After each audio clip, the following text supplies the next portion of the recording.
I'm Dan Carell, CEO of the Digital Commerce Alliance, and this is CommerceCode, a bi-weekly digital commerce podcast for leaders in card linking, loyalty and digital marketing, mobile wallets and payments, and financial data. Thanks for joining this running conversation with leaders in the industry. And if you like this podcast, come join us at a Digital Commerce Alliance event. You can learn more at www.digcomall.org.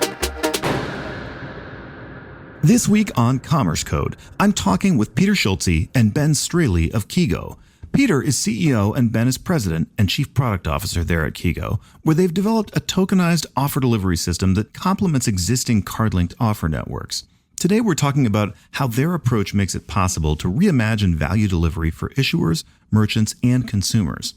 Through tokenization, the Kego system is able to deliver more content, more merchant flexibility, instant value to the cardholder, and better attribution.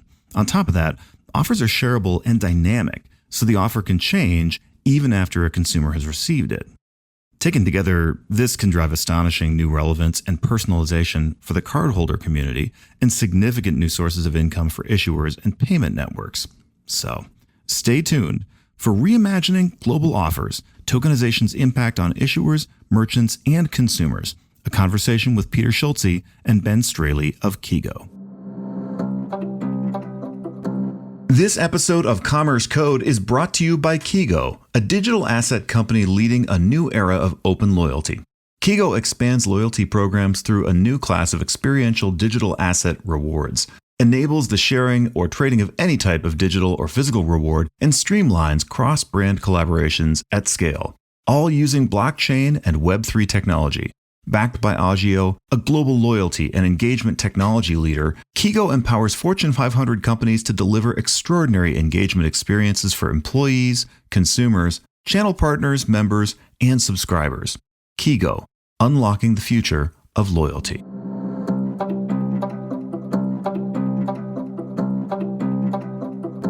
Ben and Peter, great to have you on CommerceCode. Where are you joining us from today? Hey, Dan, thanks for having us. Peter here, joining from balmy St. Paul, Minnesota. Excellent. Hi there, this is Ben Straley, and you stole my line, Peter. I'm joining from sunny Seattle, Washington. Well, look, we're excited to have you on CommerceCode. It's going to be a cool conversation about some new stuff, interesting kind of innovations. And so we're going to get to a conversation about how you are using tokenization to really transform the offer experience for consumers, and not to mention for merchants and for issuers, all that stuff. But I want to start kind of up front with what is tokenization, like just at a basic level, and then we can kind of dive into this stuff. I'm actually going to start with a preface, which is it's a lot less about the technology and it's a lot more about the value that it can create and the new possibilities for merchants, for issuers, for people. So we'll really focus on the impact of this tech, but it's really taken a life of its own and resonated in ways we didn't expect. To answer your question, though, many have heard now, you've got Jamie Dimon or Larry Fink on CNBC talking about blockchain and tokenization being the future of all assets.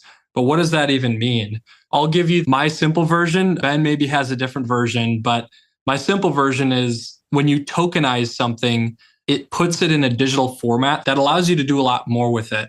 It's more portable, it's more global, it's verifiable, it's trackable, and tokens can represent a lot of things. They sort of went to the mainstream through currency, right? You've got Bitcoin, you've got some of the other leading cryptocurrencies that have now sort of reached the mainstream financial world.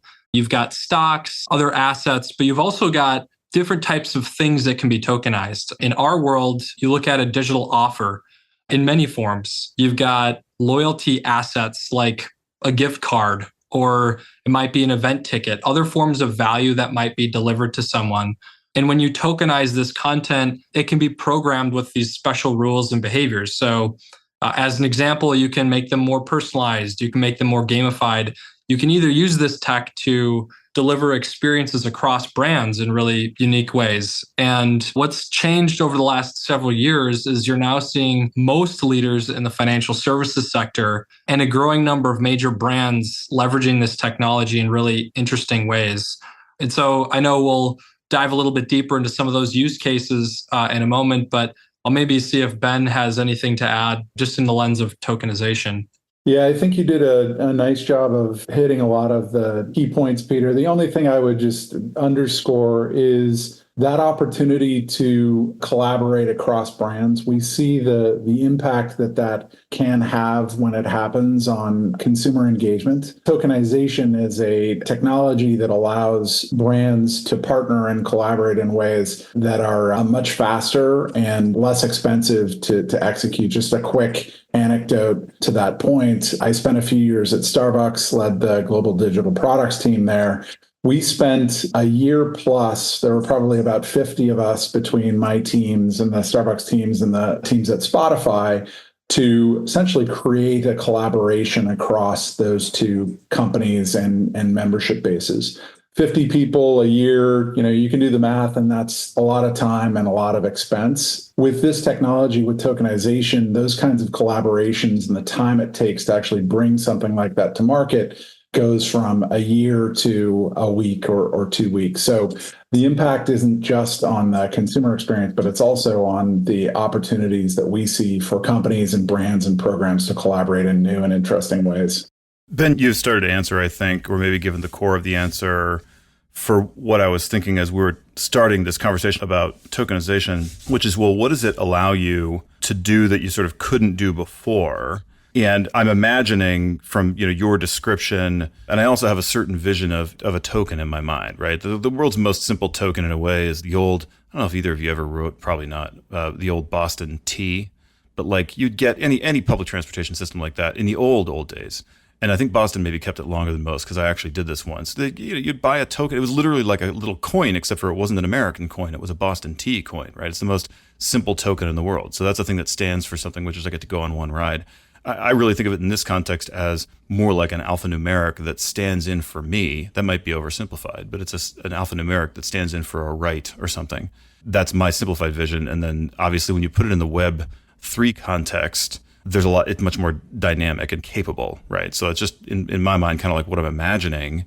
And I'm wondering, like, what does it allow you to be able to do? Your example there of Starbucks, and I think it was Spotify, is that if you need to like custom attach, each piece to, right, each piece to each other piece between the two firms in terms of how things are done, then that's going to be a custom thing each time. And I'm assuming that there's something about tokenizing things that makes it a much more like universally compatible arrangement where like all the parts screw into all the other parts and you've kind of solved in advance the standards issue or something like that. So that's kind of how I'm, again, in a primitive way in my mind imagining it. But I wonder how you would describe like, what is it that you're able to you couldn't do before and why? I think you did a really good job of describing what the benefits of tokenization are in terms of the capabilities that it unlocks. So the first key is that by tokenizing a wide range of rewards and offers that Peter described earlier into this standard format, it creates a level of sort of flexibility and adaptability for what a customer can do with that particular token. The other key is the wallet, which I think we'll get into in a little bit. But the wallet is the application that essentially can take any token and then use the information that is attached to the token to then provide a very kind of seamless, engaging experience for the customer. And so a lot of that complexity that you're talking about, Dan, in terms of the coordination between, in my case, in the case of the example I gave, between Starbucks and Spotify, at the level of databases and data dictionaries and all of the things that I would imagine a lot of folks in the audience for this podcast are familiar with, all of that complexity kind of goes away. And what you're left with is a token with a particular set of information or instructions about what it is, what it's for, what the holder of the token can do with it, coupled with the wallet, which is the application that essentially enables the user or the holder of that token to do those things that come along with those instructions for the token itself. But I'll sort of kick it over to you, Peter, to take it from there. What I'll do is I'll sort of bring this back into the context of, the world of offers. But really quickly to build on something you said, Dan, all it is, I know we're talking a lot about tokens and wallets. All of this technology sits in the background. So the person using the offer never even realizes they're using this technology. But what it is it's basically a digital wrapper around content that I think you put it well. It creates sort of a universal delivery system for any form of offer, any form of reward anywhere in the world. And that's the big idea here is that it opens up so many new possibilities for delivering rewards and offers to consumers. You look at just going back to the context of card linked offers. If you look at the current landscape of CLO, and as you know, we at Agio built one of the leading CLO platforms. We grew to a little over 100 million cardholders before we spun it off to JP Morgan Chase. And there are a lot of benefits to the card-linked offer delivery format.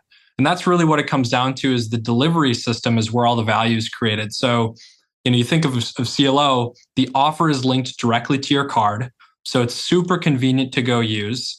There's an attribution model that allows advertisers to fund the program, but there's also some limitations. As you know, at any given point in time, there are maybe 20 or 30,000 offers in the total universe of card-linked offers. They're typically a little bit lower discounts. They're 4 to 5% cash back. The cardholder pays the full price at the point of sale, and then they get a statement credit, maybe 30 or 60 days later with their cash back. So it's not ideal for the consumer in that way. What we realize is, you look at the broader universe of offers. Outside of card linked, there are maybe 10, 20 times more offers that exist in the broader universe. You think about all the show and save coupon networks around the world. We happen to own the largest one in the United States, the Entertainment Network, where we've got 500,000 unique offers, but there are networks like these all around the world. They're typically deeper discounts. They're 25, 50% off, sometimes buy one, get ones. They deliver value immediately to cardholders when they pay at the point of sale. So it's all instant.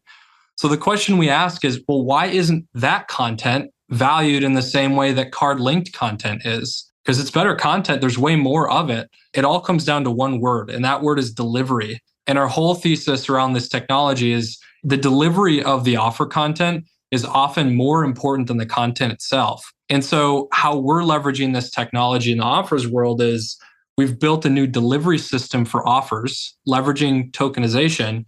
And what that does is it creates a standard, to use your word, universal delivery format for offers. And what that means is it supports a much wider array of offer types, show and save, barcode scan, discount codes, even card linked and affiliate offers, and delivers all of that content in a way that's really consistent and convenient for users. You think about a cardholder that swipes their card to fuel up at the pump. You could literally in real time airdrop a show and save coupon into the person's digital wallet that they can then go use to redeem for snacks inside the convenience store.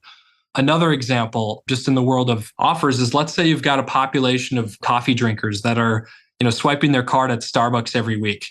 You could now take a CPG brand, let's say like a Folgers, and you could push out a digital coupon that could be redeemed at any retailer that sells Folgers. And you're able to deliver that in a really consistent user experience alongside all of the other types of offers in a typical merchant-funded offers program. So there are a ton more interesting use cases probably than the examples that I just gave that we can dive into, but those are some of the ways that we're seeing the opportunity to leverage this tech in the world of offers. So, there's so many things I've wondered as you've been talking along and you're addressing a lot as we go in terms of like what problems does it solve and what are the main things you're trying to achieve.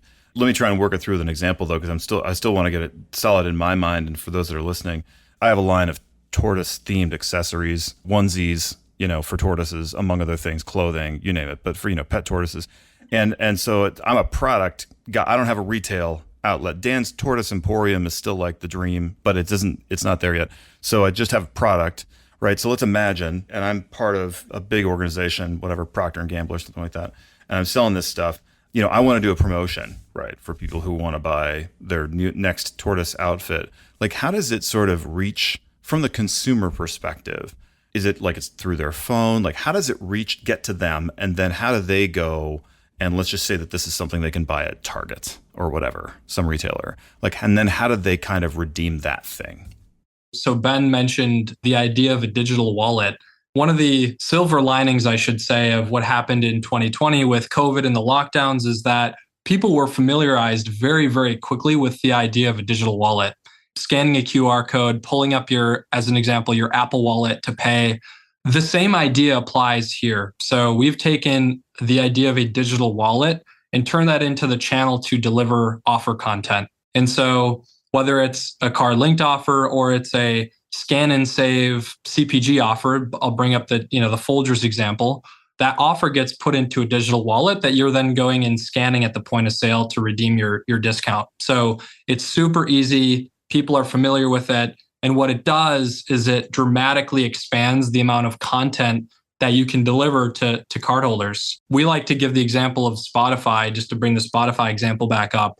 If you only have 10 songs, you can only personalize a playlist so much. But if you have 10 million songs, you can do way more in terms of delivering personalized and relevant playlists. And so the idea here is taking that same concept. How do you deliver 10 times more offers and surface them in more personalized ways while you open up more delivery formats for offer content? So I mentioned CPG offers being a big one. There's this whole universe of show and save, scan and save offers that's currently being sort of left behind in the world of your bank card offers program. We're bringing that type of content in through this digital wallet experience. So if I'm just imagining, I've got a digital wallet, I probably need some kind of notifications enabled realistically, right? Just because I'm me, and if it doesn't come up, maybe I don't go there. So I get notified maybe when new offers come in, something like that. I can probably tailor inside the wallet itself, like what my preferences are maybe, or so kind of the things that I'm interested in, like, hey, I'm really into tortoises, whatever. That's presumably part of this? Yeah, that's exactly right. I'll probably kick it over to Ben to kind of walk through how that works. But the idea is that the wallet becomes kind of a communication channel in its own right, in addition to being a place that you save the offers that you plan to go use. And the idea is this wallet gets plugged right into your banking app. So you're pulling up your banking app, you've got the handful of offers. You've got your, what would you buy for your tortoise? Your tortoise food scan and save discount? Yeah, there is that. Although I will say, we just had for me, it's a little difficult sometimes to distinguish between the stuff that's fake and the stuff that's real. But our actual tortoise was in the backyard yesterday wearing her outfit ever so briefly because it comes right off. So what she really needs is a new outfit that fits better. That is, well, I'll leave it to you as to determine how true that is. But so a tortoise outfit, we need a new tortoise onesie. Got it. So maybe I'll kick it over to Ben to walk through how Dan would access his tortoise onesie discount. There you go. And Ben, I'm just going to say, because I realize I may have made this slightly challenging, let's just stipulate that our tortoise also likes to listen to Spotify, because I believe it's true.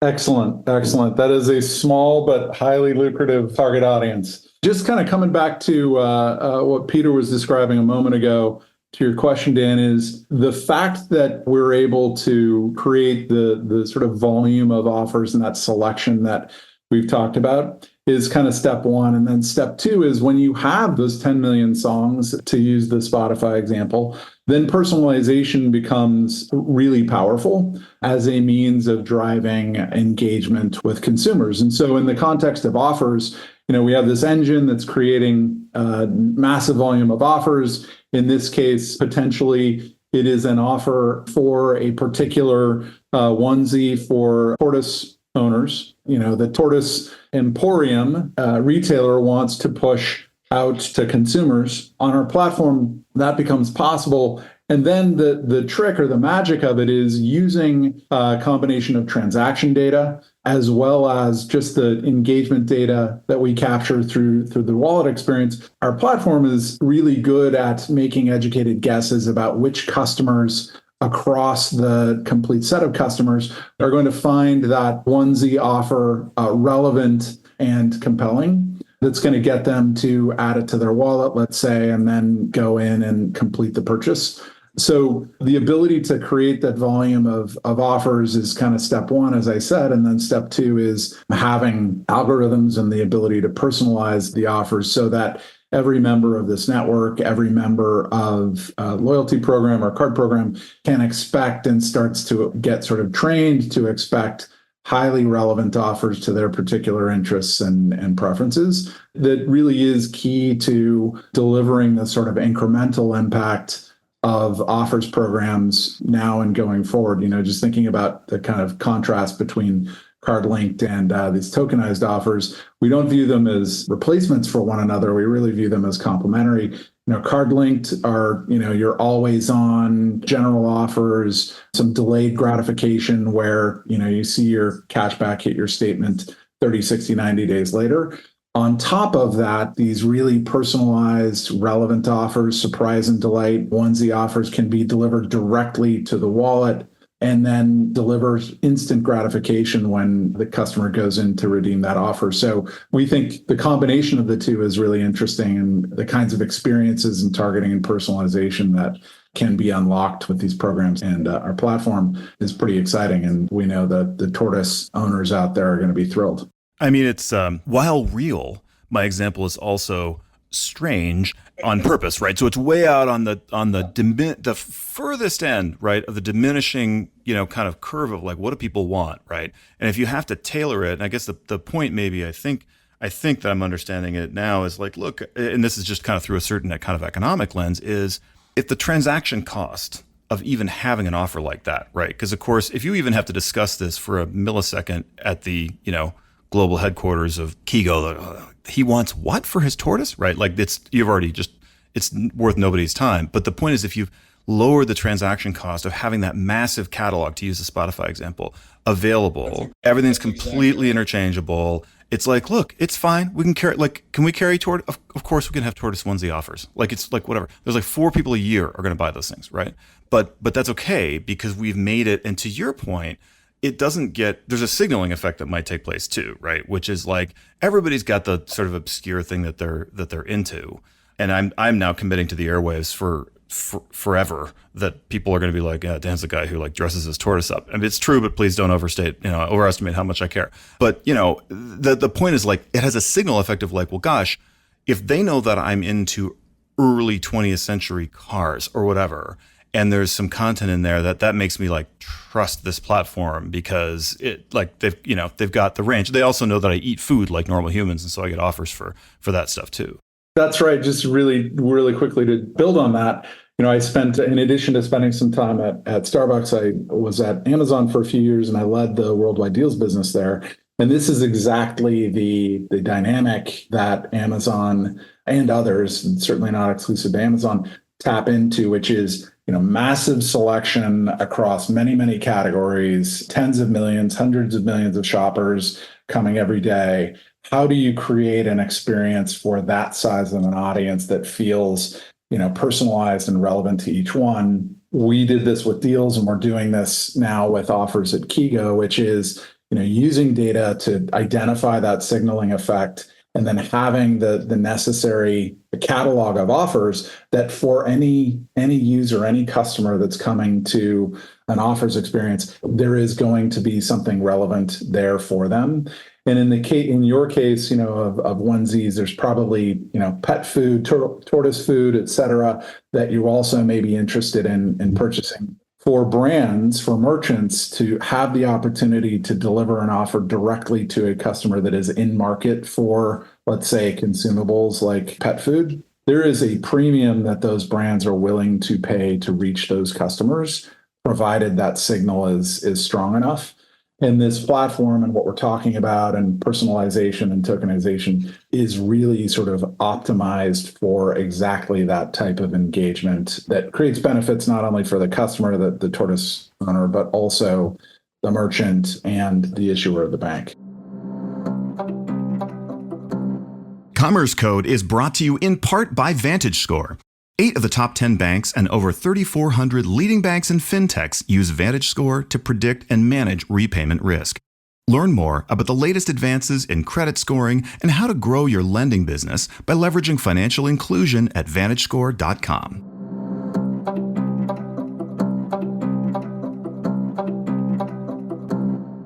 I think this takes us to something has been hot in the last 6 months, a year. It's this idea of media networks. It's been around longer than that, I think. But your comment about like brands saying, hey, if we can reach this consumer through this channel, right, that's got a lot of value to us. And I wonder where you would fit sort of the tokenization capability or just even technique, let's say. Because to your point, like it's not so much about the technology, but there's a sort of it's just an angle, it's an approach. Where does that fit into the media network landscape? And so maybe we can start a little bit with like, what is a media network, just for anybody who's listening and is a little fuzzy on that. And then where does your approach of tokenization fit in? One thing I'll say before we get into the media network discussion is, I just want to build on something Ben shared in his experience at Amazon in the deals business, is that when you look at a bank card offers program as an example, in order to deliver, the type of experience Amazon is delivering to their consumers, they've got tens of millions of products and an abundance of deals to sort through and to personalize. If you were to do that in a bank card program, you need a technical foundation and a delivery format that's universal, no matter what type of offer content it is. And the reality is that today, the way that it works is your card-linked offers are over here. You've got your affiliate offers over here. You've got your show and save, your hyper-local offers over here.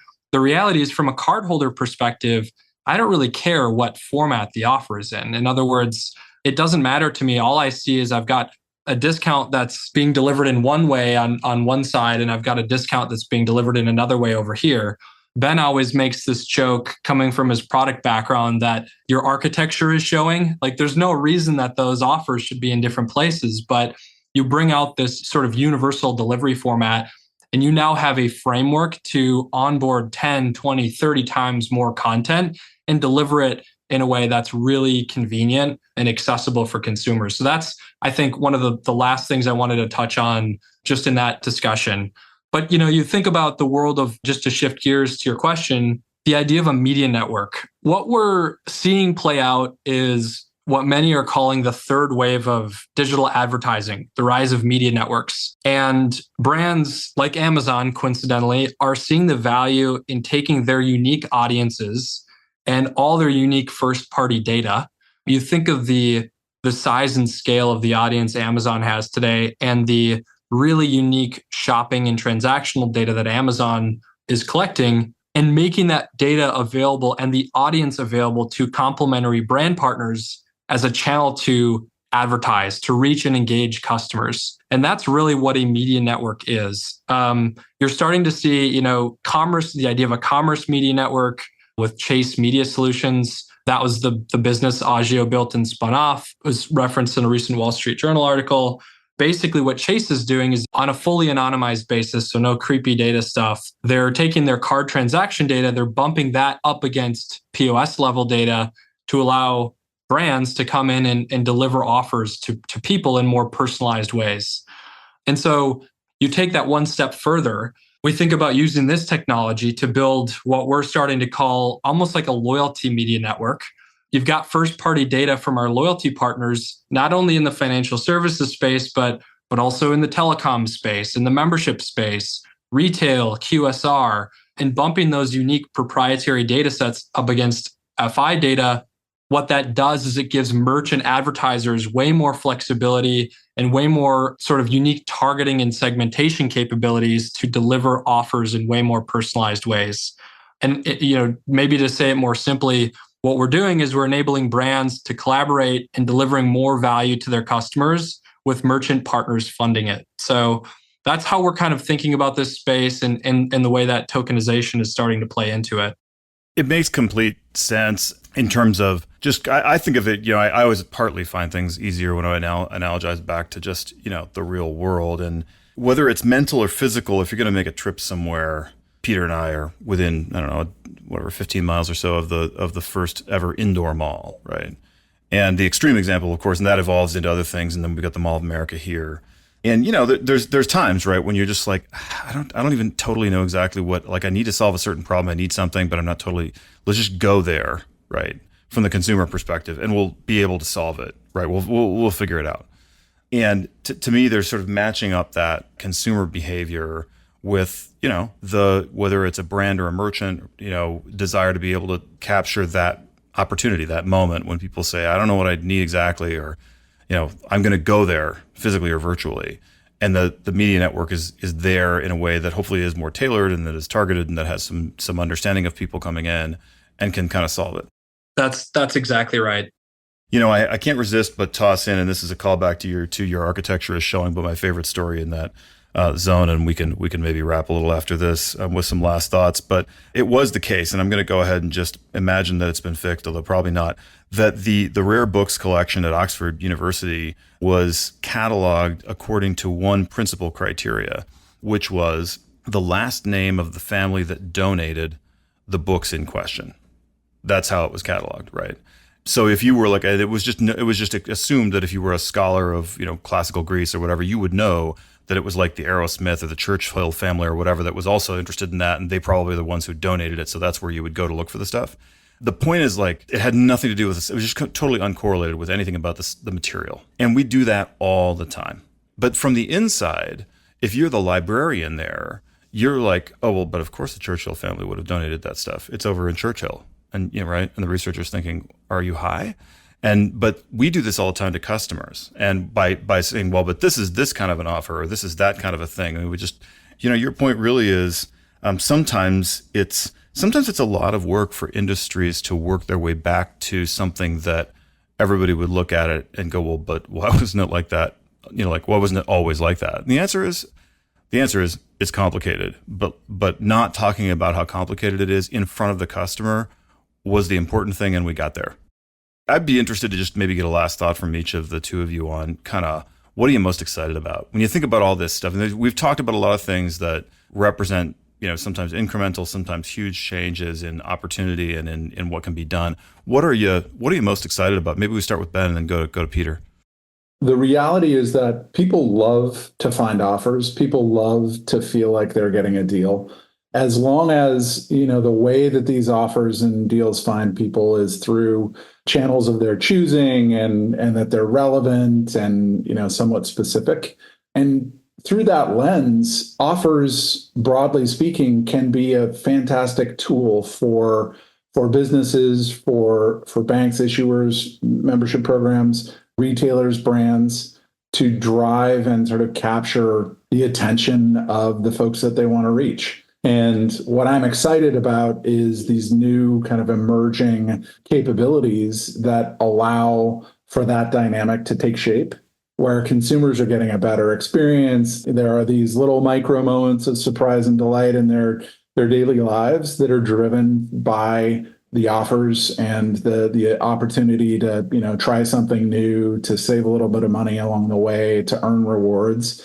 And that's really what I think gets me and a lot of the folks on the team, excited every day when we start working on this. Is we're building a platform that really not only kind of taps into that dynamic between consumers and brands and programs, but also does it at scale. And we think it's going to be a transformative force for customer experience going forward. So that's what I'm excited about, and eager to continue to push forward. I'm going to distill that into trillions of micro moments of surprise and delight, which I think is what it is. That's what trillions, because the numbers are big. Peter, what do you think?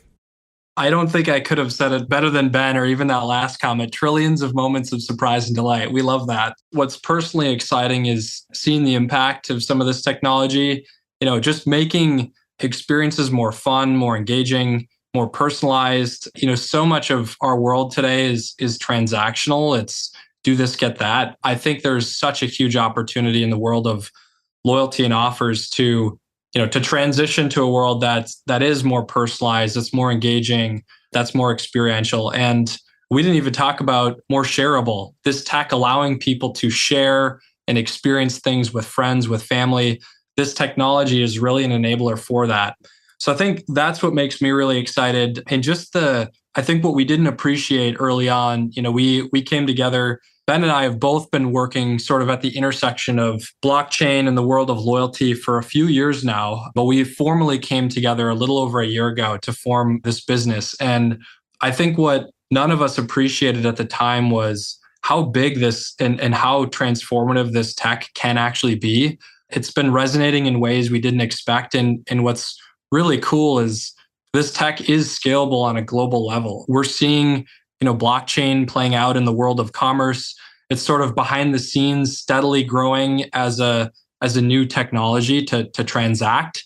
And it's inevitable. The same thing is happening in the world of loyalty, in the way that people interact with deals, with offers, in the way that loyalty and value is delivered to consumers. And so I think it's really exciting on a personal level to see the impact, but also, the size and scale of this technology is quite remarkable. So I think it's still very early days, I'll say that, but the opportunity in what we're building is exciting.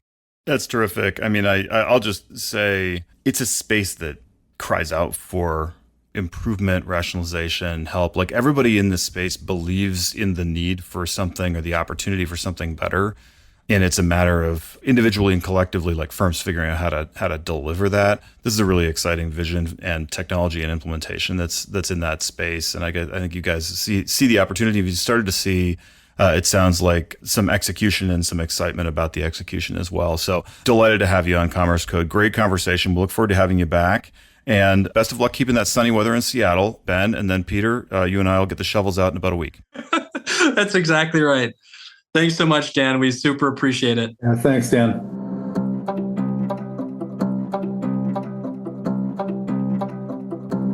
CommerceCode is sponsored by Pentadata, the all-in-one financial data API. Whether it is bank account data, credit card transaction data, or credit reports and credit scores, Pentadata has it all in one simple and easy-to-use API. With coverage of over 6,000 banks, over 200 million credit files, and 60 million merchants, you can get all the data you need for your apps at pentadatainc.com.